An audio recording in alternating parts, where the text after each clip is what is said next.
حکم تو یہ ہے کہ خیر الابوین کے تابع، اگر ماں باپ دونوں غیر مسلم ہیں تو بچوں کا حکم لگے گا غیر مسلم کا، ماں باپ دونوں مسلمان ہیں تو بچوں کا حکم لگے گا مسلمان ہونے کا، اور ماں باپ میں سے ایک مسلمان ہے اور دوسرا یہودی یا نصرانی ہے تو خیر الابوین کے تابع، یعنی اس صورت میں بھی بچے مسلمان شمار ہو گئے اور وہ مسلمان کی وراثت پائیں گے گی اور ان کی وراثت مسلمان ورثاء کو ملے گی۔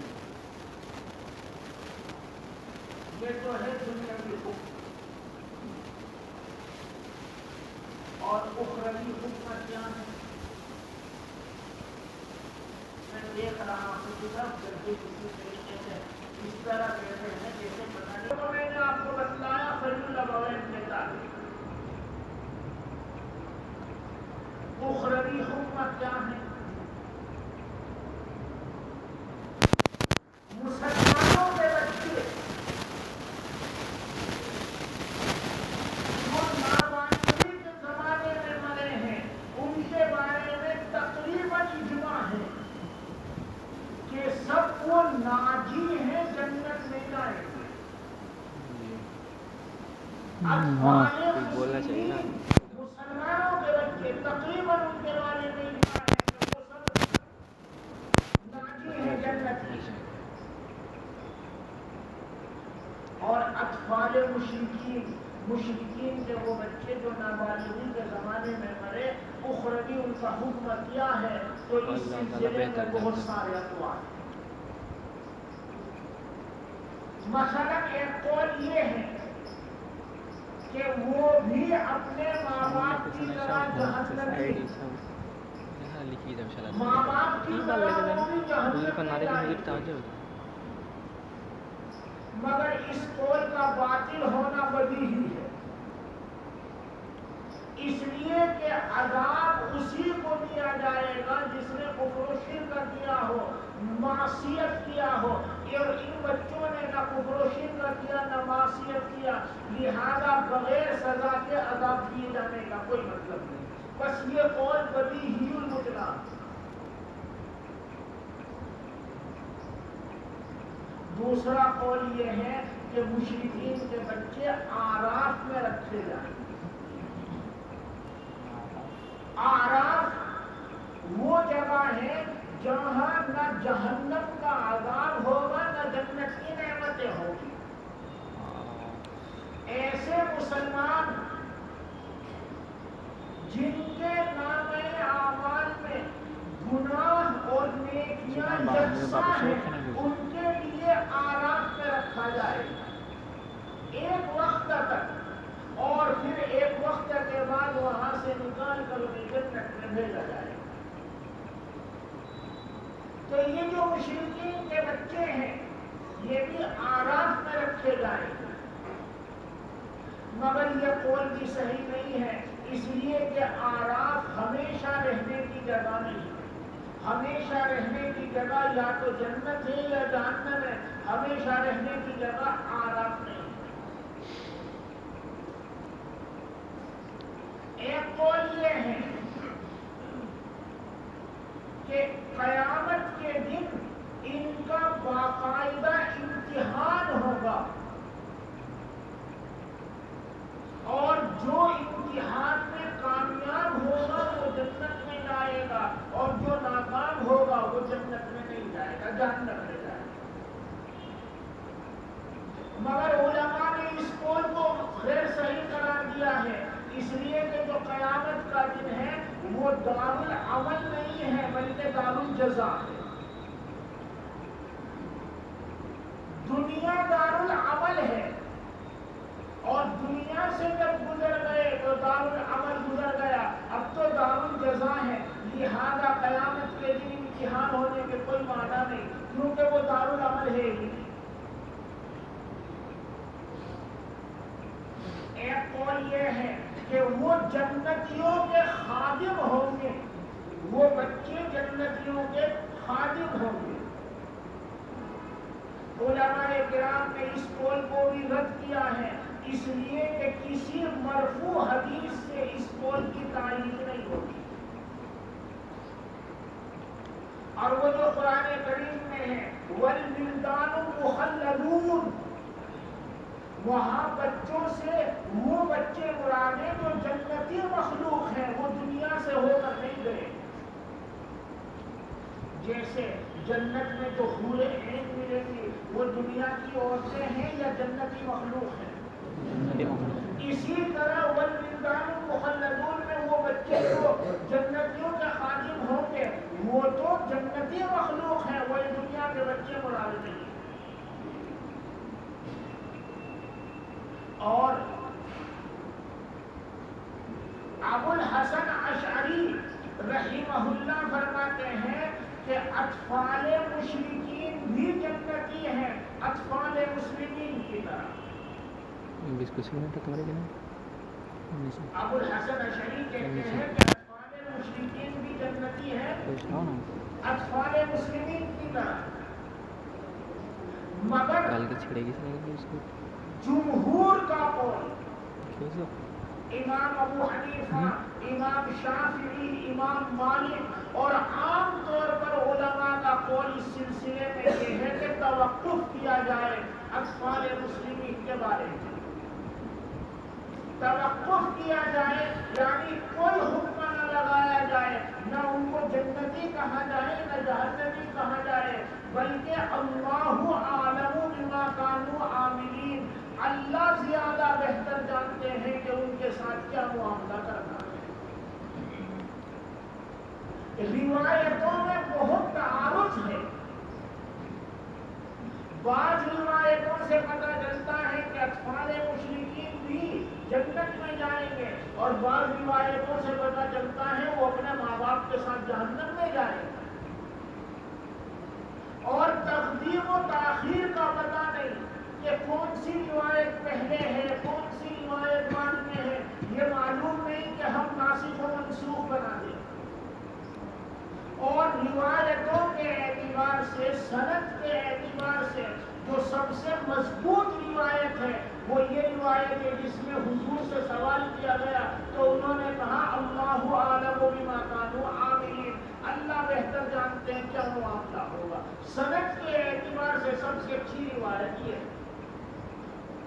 اس لیے جمہور علماء جس میں ائمہ اربعہ بھی شامل ہیں اور دیگر محققین و محدثین شامل ہیں، وہ یہ سب کہتے ہیں کہ اطفال مشرکین کے بارے میں توقف کرنا چاہیے، یعنی اللہ کو معلوم ہے ان کے ساتھ کیا معاملہ ہوگا. وبه قال حدثنا ابو قريب والحسين بن قريب قال حدثنا وكيع عن بشر صالح عن ابي هريره رضي الله عنه عن النبي صلى الله عليه وسلم نحوه بمعناه وقال يولد على الفطرة. هذا حديث حسن صحيح وقد رواه شعبة وغيره عن الأعمش عن صالح عن ابي هريرة عن النبي صلى الله عليه وسلم فقال يولد على الفطرة. باب ما جاء لا يرد القدر الا الدعاء. تقدیر کو پھیرتی نہیں ہے مگر دعا. تقدیر کو کوئی چیز نہیں پھیر سکتی، لیکن فرض کرو کہ کوئی چیز تقدیر کو بدل سکتی تھی تو وہ کیا ہوتی؟ دعا. اس میں دعا کی اہمیت ظاہر کرنا مقصود ہے کہ زیادہ سے زیادہ دعائیں مانگو، وہ اتنی زود اثر ہوتی ہیں، مفید ہوتی ہیں کہ فرض کرو کوئی چیز تقدیر کو بدل سکتی تو دعا بدل دے. لہذا خوب دعائیں مانگو. اور دعاؤں کے نتیجے میں جو تقدیر پلٹتی ہوئی نظر آتی ہے، پھرتی ہوئی نظر آتی ہے، بدلتی ہوئی نظر آتی ہے، در حقیقت وہ تقدیر معلق ہوتی ہے، تقدیر منجم میں کوئی فرق نہیں پڑتا. تقدیر اللہ کی طرف سے منجز ہے، پختہ ہے، اس میں ذرہ برابر تبدیلی ممکن نہیں، اور بندوں کی طرف سے معلق ہے کہ یوں کرے گا تو یوں ہو جائے گا، یوں کرے گا تو یوں ہو جائے گا، یوں کرے گا تو یوں ہو جائے گا۔ بندوں کی طرف سے معلق ہے، اللہ کی طرف سے منجز ہے۔ اللہ کو پہلے ہی سے معلوم ہے کہ فلاں بندہ بیمار ہوگا تو وہ 4 ڈاکٹر بدلے گا، فائدہ نہیں ہوگا، 5ویں ڈاکٹر میں فائدہ ہوگا۔ بس اللہ کی تقدیر اسی تفصیل کے ساتھ ہے کہ یہ فلاں ڈاکٹر کے پاس جائے گا، فلاں کے پاس جائے گا، فلاں کے پاس جائے گا، فلاں کے پاس جائے گا، فائدہ نہیں ہوگا، پھر 5ویں نمبر پر فلاں کے پاس جائے گا تو فائدہ ہوگا۔ تو اللہ کی تقدیر اسی تفصیل کے ساتھ ہے، وہ منجز ہے، بالکل پختہ۔ اور بندہ چونکہ یہ سب باتیں نہیں جانتا تو اس کو ایسا لگتا ہے، جب اس نے بار بار ڈاکٹر بدلے اور فائدہ نہیں ہوا تو ایسا لگتا ہے جیسے موت کا وقت قریب آ چکا ہے، اور پھر اچانک 5ویں ڈاکٹر سے فائدہ ہو گیا تو اسے لگتا ہے گویا اس کی تقدیر پلٹ گئی۔ تو بندوں کی طرف سے تقدیر پلٹتی ہوئی محسوس ہوتی ہے، اس لیے بندوں کی طرف سے تقدیر معلق ہے، اور اللہ کی طرف تقدیر پوری تفصیل کے ساتھ ہے، لہذا اللہ کی طرف سے تقدیر منجز۔ بس یہ جو بات ہے کہ دعا تقدیر کو پلٹ دیتی ہے، یہ بندوں کی طرف سے بات ہے، اس لیے کہ بندوں کے تعلق سے تقدیر معلق ہے۔ پر جب بندوں کے تعلق سے تقدیر معلق ہے تو دعا کے ذریعے تقدیر پلٹ جائے گی۔ ہم دوا لاتے ہیں، دوا کے ذریعے ہماری تقدیر پلٹتی ہے کہ نہیں ہماری طرف سے، تو دعا کے ذریعے بھی ہماری تقدیر پلٹے گی ہماری طرف سے، اللہ کی طرف سے نہیں۔ یمحو اللہ ما یشاء ویثبت وعندہ ام الکتاب۔ اللہ مٹا دیتے ہیں جو چاہتے ہیں اور ثابت رکھتے ہیں۔ یمحو اللہ ما یشاء ویثبت، اللہ مٹا دیتے ہیں جو چاہتے ہیں اور ثابت رکھتے ہیں جو چاہتے ہیں۔ یہ تقدیر معلق کا بیان ہے جو بندے کی طرف سے ہے۔ وَعِندَهُ أُمُّ الْكِتَابِ، اور اللہ کے پاس اصل کتاب ہے جو تفصیلی ہے، جس میں کوئی تبدیلی نہیں ہوتی۔ یہ تقدیر منجز کا بیان ہے جو اللہ کی طرف سے۔ بہرحال تقدیر معلق پلٹتی ہے اور بندوں کی طرف سے تقدیر معلق ہوتی ہے، لہذا دعاؤں کا خوب اہتمام کرنا چاہیے، ان دعاؤں کے نتیجے میں تقدیر پلٹتی ہے۔ اور اللہ کی طرف سے منجز ہے ضرور، مگر وہ تفصیلی ہے کہ فلاں بندے پر احوال گزریں گے، وہ دعائیں مانگے گا اور اتنے دن دعا کرنے کے بعد اس کی دعا اثر لائے گی اور اس کے بعد اس کا معاملہ حل ہو جائے گا، اور فلاں بندے پر اثر آئے گا اور وہ دعا نہیں مانگے گا، اکڑا بیٹھا رہے گا، بس اس کا معاملہ حل نہیں ہوگا۔ یہ ساری باتیں اللہ کی طرف سے منجز اور تفصیلی ہیں۔ وَبِهِ قَالَ حَدَّثَنَا مُحَمَّدُ بْنُ حُمَيْدٍ الرَّازِيُّ وَسَعِيدُ بْنُ يَعْقُوبَ قَالَ حَدَّثَنَا يَحْيَى بْنُ بَكِيرٍ عن أبي المردود مودود عن سليمان التيمي عن أبي عثمان النهدي عن سلمان رضي الله عنه قال قال رسول الله صلى الله عليه وسلم لا يرد القضاء إلا الدعاء، تقدیر کو پلٹتی نہیں ہے مگر دعا، ولا يزيد في العمر إلا البر، اور عمر میں زیادتی نہیں کرتی ہے مگر نیکی۔ نیکی کرنے کی وجہ سے عمر میں برکت ہوتی ہے، اس معنی کر کے دنیا سے چلے جانے کے باوجود لوگ اس کو یاد رکھتے ہیں۔ جو آدمی نیک صالح ہو، پرہیزگار ہو، رشتہ داروں کا، عام لوگوں کا، پڑوسیوں کا خیال رکھنے والا ہو، اس کے مرنے کے بعد لوگ اس کو بھول جاتے ہیں یا یاد رکھتے ہیں؟ یاد رکھتے ہیں. اور جب لوگوں نے یاد رکھا تو وہ مر گیا یا زندہ ہے؟ زندہ ہے. اگر لوگوں کے بیچ میں ہے کوئی یاد کرنے والا نہیں وہ تو مر گیا، اور جو چلا گیا مگر لوگ اس کو یاد رکھتے ہیں، اس کا تذکرہ کرتے ہیں، در حقیقت وہ زندہ ہے. وفي باب أبي أسيد هذا حديث حسن غريب لا نعرف إلا من حديث يحيى بن قريش وأبو مودود الإسلامي أحدهما يقال له فزة والآخر عبد العزيز بن أبي سليمان أحدهما بصري والآخر مديني وكان في عصر واحد. وأبو مودود الذي روى هذا الحديث اسمه فزة بصري.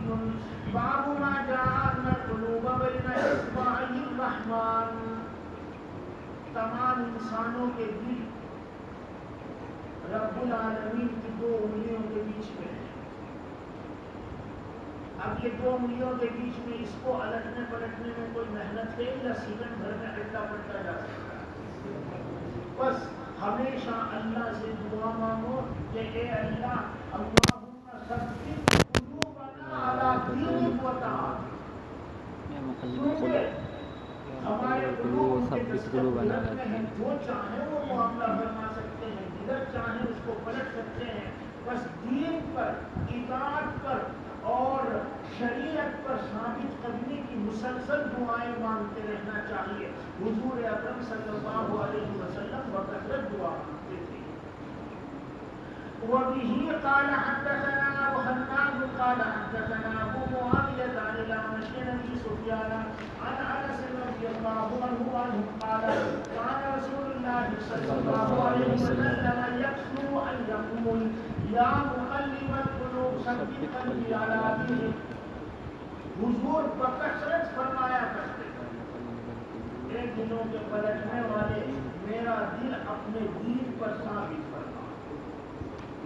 صحابہ سمجھ رہے ہیں کہ حضور تو معصوم ہے، ان کے لیے کوئی خطرہ نہیں ہے، اور آپ کثرت سے جو دعا کر رہے ہیں یہ در حقیقت آپ عملی تعلیم دے رہے ہیں ہمیں کہ تم لوگ یہ دعا کثرت سے کرو. حضور اپنے لیے نہیں مانگ رہے، در حقیقت ہمارے لیے یہ دعا مانگ رہے ہیں، ہمیں تعلیم دے رہے ہیں کہ تم لوگ یہ دعا کرو. چنانچہ صحابہ نے عرض کیا فَقُلْتُ يَا نَبِيَّ اللَّهِ آمَنَّا بِكَ وَبِمَا جِئْتَ بِهِ. میں نے عرض کیا اے اللہ کے نبی ہم آپ پر ایمان لائے ہیں اور جو کچھ آپ لے کر آئے اس پر ایمان لائے ہیں. فَهَلْ تَخَافُ عَلَيْنَا. تو کیا آپ ہم پر ڈرتے ہیں؟ کیا آپ کو یہ اندیشہ اور خوف ہے کہ ایمان لانے کے بعد ہم پلٹ جائیں گے، والعیاذ باللہ کفر کی طرف لوٹ جائیں گے؟ کیا یہ ڈر ہے کہ آپ برابر ہمیں اس دعا کی تلقین فرما رہے ہیں، عملی تعلیم دے رہے ہیں؟ حضور نے فرمایا قال نعم ان القلوب بین اصبعین من اصابع اللہ یقلبها کیف شاء. آپ نے فرمایا ہاں مجھے ڈر ہے، بے شک دل اللہ کی انگلیوں میں سے دو انگلیوں کے درمیان ہے، جس طرح وہ چاہتے ہیں دلوں کو الٹتے پلٹ دیتے ہیں، الٹ پلٹ دیتے ہیں. لہذا ہمیشہ ڈرتے رہو اور اللہ سے مانگتے رہو کہ اے اللہ ہمارے احوال کو، ہمارے قلب کو اپنی دین پر اور اطاعت پر گامزن بنائے رکھ، ثابت قدم فرما. وفي الباب عن النواس بن سمعان وأم سلمة وعائشة وأبي ذر هذا حديث حسن صحيح. وهكذا روى غير واحد عن الأعمش عن أبي سفيان عن أنس وروى بعضهم عن الأعمش عن أبي سفيان عن جابر عن النبي صلى الله عليه وسلم وحديث أبي سفيان عن أنس أصح. باب ما جاء أن الله كتب كتابا لأهل الجنة وأهل النار. ایک مرتبہ حضور اکرم صلی اللہ علیہ وسلم مجمع میں تقریر کے لیے تشریف لائے اور آپ نے دو کتابیں لوگوں کو دکھلائی. ایک دائیں ہاتھ میں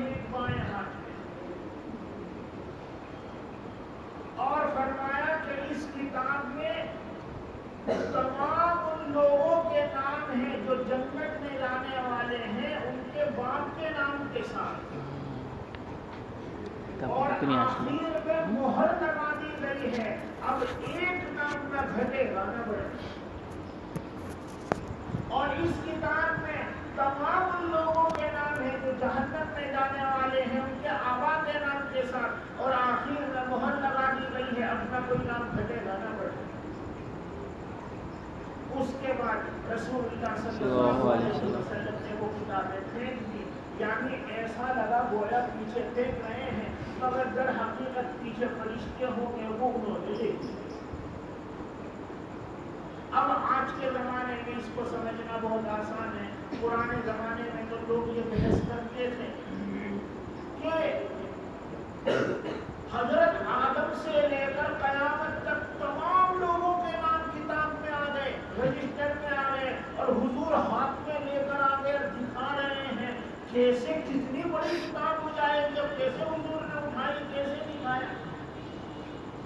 یہ اس زمانے میں بحثیں ہوا کرتی تھی، مگر آج تو آپ حضرات جانتے ہو ایک معمولی سی چپ ہوتی ہے، اس کے اندر بڑے سے بڑا کتب خانہ سمو دیا جاتا ہے، بڑے سے بڑا کتب خانہ کہ اگر وہ ساری کتابیں تم لا کر رکھو تو کئی بیگھہ میں پھیلا ہوا مکان بھی کم پڑ جائے، اتنا بڑا کتب خانہ ایک چھوٹی سی چیز کے اندر سمو دیتے ہیں کہ جب بندوں نے یہ کام کر لیا ہے تو کیا اللہ تعالیٰ کی یہ قدرت نہیں ہے کہ وہ اولین و آخرین کے نام کسی چھوٹی سی کتاب میں سمو کر حضور اکرم صلی اللہ علیہ وسلم کے پاس بھیج دیں اور حضور نے باقاعدہ لوگوں کو دکھلا دی ہو؟ کیا یہ ممکن نہیں ہے؟ نہایت آسانی سے ممکن ہے، کوئی حیرت کی بات نہیں۔ وبه قال حدثنا قتيبة بن سعيد قال حدثنا الليث عن ابي قتيل عن شعيب بن مالك عن عبد الله بن عمرو رضي الله عنهما وعنه قال خرج علينا رسول الله صلى الله عليه وسلم وفي يده كتابان فقال أتدرون ما هذان الكتابان فقلنا لا أتدرون ما هذان الكتابان، کیا تم جانتے ہو یہ دو کتابیں کیا ہیں؟ فقلنا لا یا رسول اللہ الا ان تخبرنا، ہم نے کہا نہیں ہے اللہ کے رسول مگر یہ کیا خبر رکھتا ہے۔ فقال للذی فی یدہ الیمنی، آپ نے اس کتاب کے بارے میں فرمایا جو دائیں ہاتھ میں تھی، ھذا کتاب من رب العالمین فیہ اسماء اہل الجنۃ واسماء آبائہم وقبائلہم، یہ رب العالمین کی طرف سے کتاب ہے، اس میں جنتیوں کے نام ہیں اور ان کے آبا کے نام ہیں اور ان کے قبیلوں کے بھی نام ہیں۔ ثم اجمل علی آخرهم، پھر آخر میں مہر لگا دی گئی ہے، فلا یزاد فیہم ولا ینقص منہم ابدا، لہذا اب اس کتاب میں نہ کوئی نام زیادہ کیا جائے گا اور نہ اس میں سے کوئی نام کبھی بھی گھٹایا جائے گا، مہر لگا دی گئی۔ ثم قال للذي في شماله هذا كتاب من رب العالمين فيه اسماء اهل النار واسماء آبائهم وقبائلهم، ثم اجمل على آخرهم، آخر میں مہر لگا دی گئی، فلا يزاد فيهم ولا ينقص منهم ابدا، فقال اصحابه ففيما العمل يا رسول الله، صحابہ نے کہا عمل کی کیا ضرورت ہے اللہ کے رسول، جب جنتیوں کی فہرست بھی تیار ہو گئی، جہنمیوں کی فہرست بھی تیار ہو گئی تو عمل کی ضرورت رہی کہاں؟ ان کان عمل قد فرغ منہ، اگر بات ایسی ہے کہ اس سے فارغ ہوا جا چکا ہے تو پھر عمل کی ضرورت کیا رہی؟ فقال سددوا وقاربوا، تو حضور نے فرمایا درست درست رہو اور قریب قریب رہو، درست رہو یعنی دین پر عمل کرتے رہو، اور جہاں پر کسی حکم شرع پر عمل کرنا مشکل ہو جائے وہاں قریب رہو، یعنی جتنا ممکن ہو اتنا حکم شرع پر عمل کرو۔ سددوا وقاربوا، درست رہو یعنی شریعت پر عمل کرتے رہو، اور قاربوا قریب رہو یعنی اگر کہیں دین دینی حکم پر عمل کرنا مشکل ہو جائے تو قریب رہو، یعنی جتنا بس میں ہو اتنا عمل کرو، مگر تم تو عمل کرتے رہو۔ فَإِنَّ صَاحِبَ الْجَنَّةِ يُخْتَمُ لَهُ بِعَمَلِ أَهْلِ الْجَنَّةِ، اس لیے کہ جنتی کا خاتمہ کیا جائے گا جنتی عمل پر۔ وَإِنْ عَمِلَ أَيَّ عَمَلٍ، اگرچہ وہ کوئی سا بھی عمل کرتا ہے۔ وَإِنَّ صَاحِبَ النَّارِ يُخْتَمُ لَهُ بِعَمَلِ أَهْلِ النَّارِ وَإِنْ عَمِلَ أَيَّ عَمَلٍ ثُمَّ قَالَ رَسُولُ اللَّهِ بڑا خطرناک مسئلہ ہے وسلم بِيَدَيْهِ، حسن نظر حسن نوٹ۔ جب وہاں آتا ہے تو قال کا ترجمہ ہوتا ہے اشارہ کرنا، پھر حضور نے اشارہ کیا، فَنَبَذَهُمَا، اور ان دونوں کو پھینک دیا۔ دیکھو بظاہر ایسا لگا کہ پھینک دیا، ایسے کیا، مگر پیچھے فرشتے کھڑے ہو کے انہوں نے پکڑ دیا، تو دیکھنے والے کیونکہ فرشتوں کو نہیں دیکھ رہے ہیں تو انہیں لگا پھینک۔ اور یہ بھی ممکن ہے کہ یہ تمثیل ہو، یعنی حضور نے اپنے دو دستے مبارک سامنے کیے اور یہ کہا کہ یوں فرض کرو کہ اس ہاتھ میں بھی کتاب ہے اور اس ہاتھ میں بھی کتاب ہے۔ واقعی کوئی کتاب لے کر نہیں آئے بلکہ بطور تمثیل آپ نے فرض کروایا، اور فرض کروا کر کے اس کتاب میں تمام جنتیوں کے نام اور اس کتاب میں تمام جہنمیوں کے نام، اور پھر یوں کتاب کو پھینک دیا۔ یہ جو پھینکنا ہے یہ بھی تمثیل ہوا۔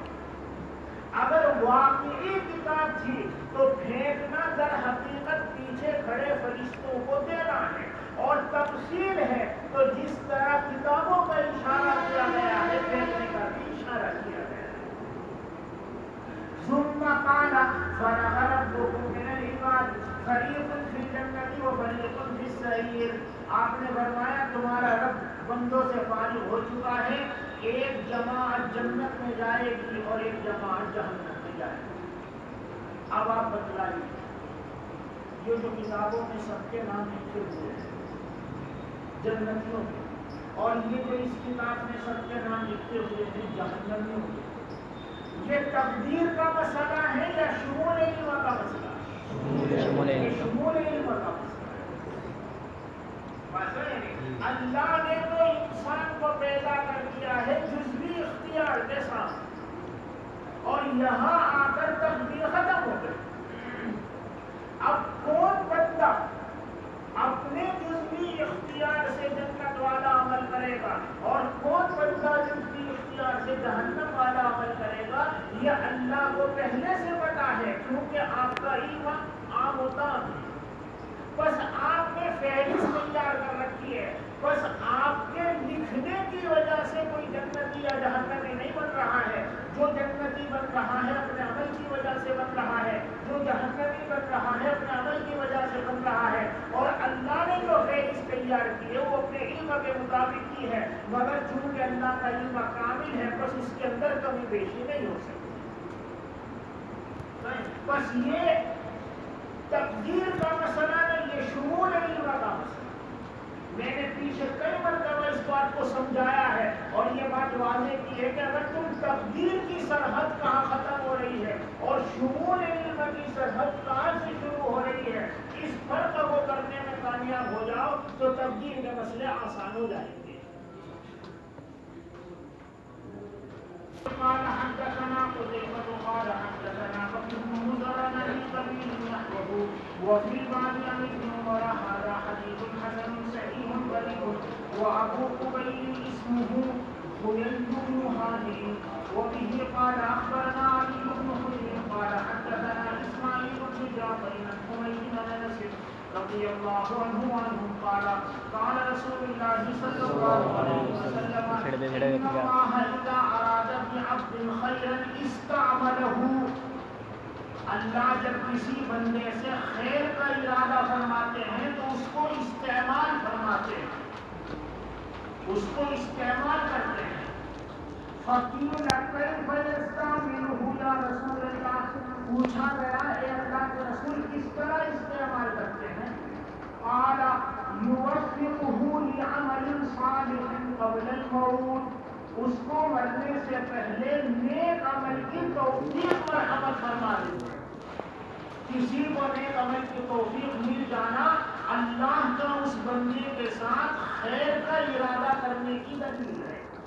هذا حدیث صحیح بخاری.